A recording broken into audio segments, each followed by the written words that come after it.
Hi guys, from time to time journalists actually do their job and hold politicians to account, so Laura Kuenssberg should get some credit for that, but it's a sad state of affairs when you have to commend someone for just doing their job.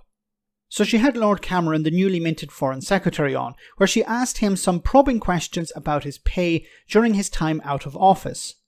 The former Prime Minister was hired by a company called Greensill Capital, where he allegedly lobbied the Tory government on its behalf.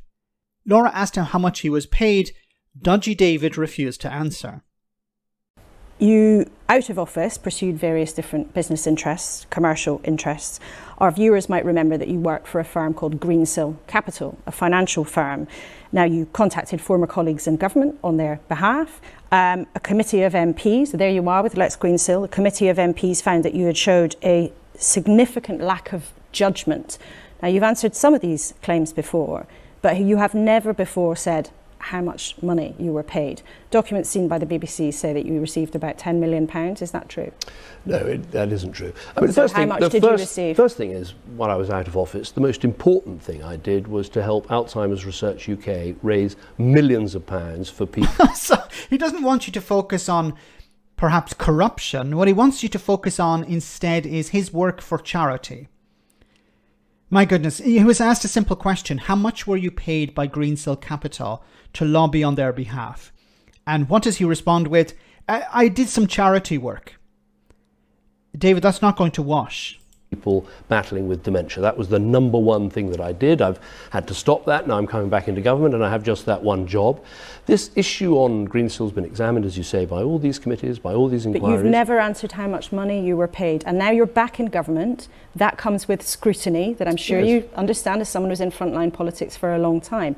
How much money were you paid by Greensill Capital? What I've done since coming back into office is obviously resign every other job I have.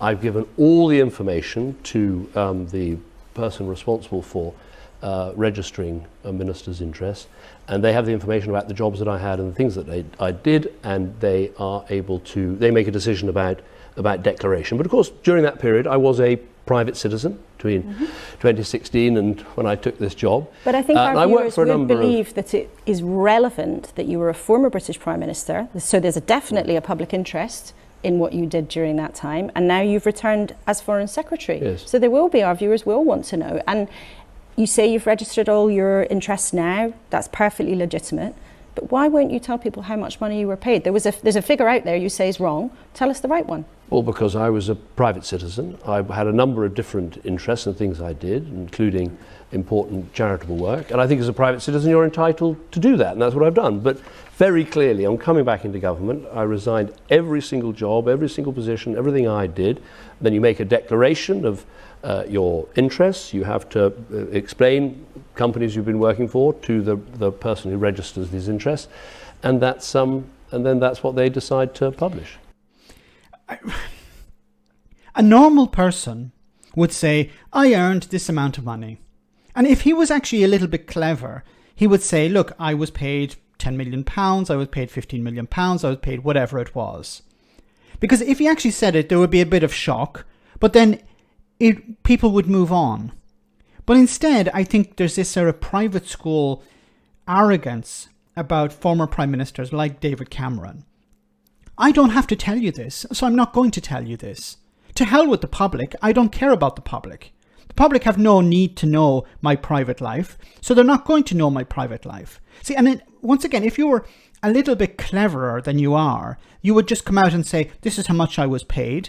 I'm no longer working for them now. I've